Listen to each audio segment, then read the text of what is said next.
Alright, lower body day today. We were planning to go to the track, do acceleration sprints there, walk there, of course.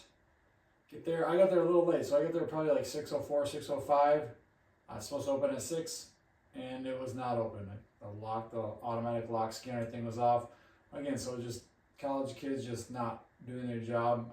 By the time I would have went and found someone, it'd been another 20 minutes. So I just said, screw it, walk back. By the time I walked back, it was nice though, because it's light enough and it's halfway decent out today. So I just did hill sprints instead. That was my sprint base to start. The acceleration, that hill sprints just down the road. I got a decent hill.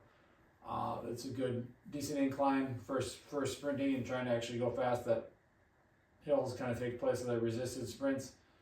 You just don't have to have any equipment. So if you got a hill, go find a hill. It's probably one of the best exercises you can do as far, especially as sprinting. I think sprinting is the best exercise you can do anyway.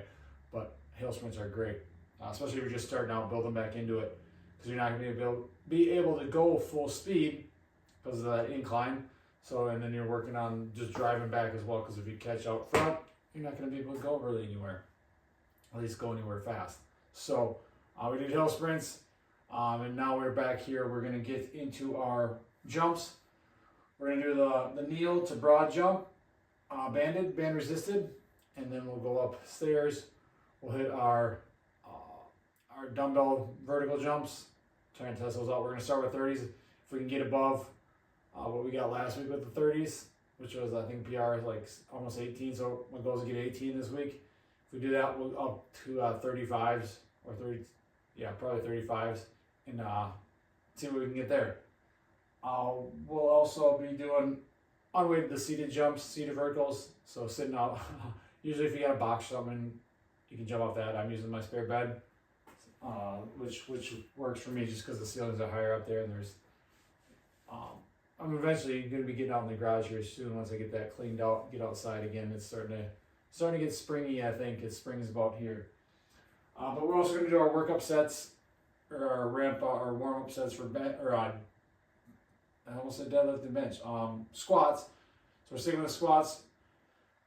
Work to a 3 rep max so we can have the VBT on it, the track, keep that speed up on all our reps here today. See if we can do better than last week. PR there. We'll see though. Kind of worn down, beat down, but we'll go from there. So we'll work up on the squats, and then once we finish with get satisfied with our jumps, we'll just keep ramping up into those squats, those 3 rep max. And with the squat, we're doing some spinal movement. What are we doing today? Bray Wyatt. So just simple Bray Wyatt. So that back bend, just work on extending the spine, bending the back. So that is on the agenda today. After that, we'll hit RDLs, and then a few other accessories, and that will be our day. So let's hit it. Keep going with these kneel to broad jumps, band resisted. So we got double bands again, just because it makes it longer, so you can actually get some, so it's not too much resistance where you're just snapping back as you jump, because I've done that before, and it's just not the best, because you can't get enough momentum into it, and that band just grabs you and pulls you right back, and you're not really getting much out of it. So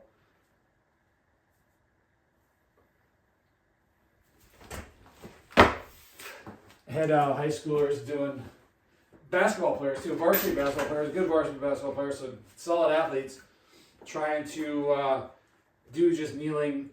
I had them just go kneel to jump over a hurdle, and just watching how there's something like that becomes a super big problem for them because they've never done it before. But just having them kind of solve those problems is great, and watching them struggle with something is great because they're used to doing stuff they're good at. When you can do stuff you suck at, it just helps you become a problem solver. Not just telling them how. That's what the other coaches just try and tell them everything. Do this, do that. No, just let them solve it. Let them figure it out. It's not all coaches think they have to be in control all the time, and just, especially with strength and conditioning, speed, and just performance and skill acquisition.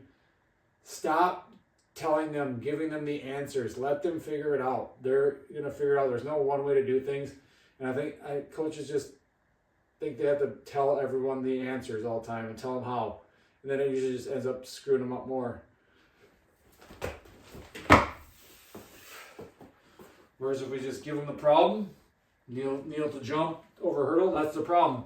Let them solve it. Let their body figure it out. Yeah, give them some pointers maybe, but don't give them everything.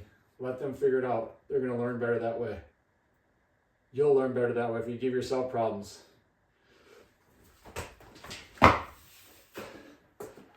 Like Vanilla Ice says, if you got a problem, you'll solve it. So if you got a problem, solve it. All right, back up in the spare bedroom. I don't think anyone's ever used it, but I use it for jumps inside when it's cold out. But again, it's getting nice out, so I'll be outside sooner rather than later, hopefully.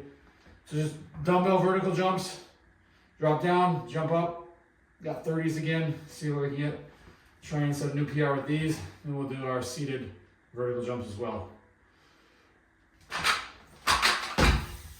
Now to get started.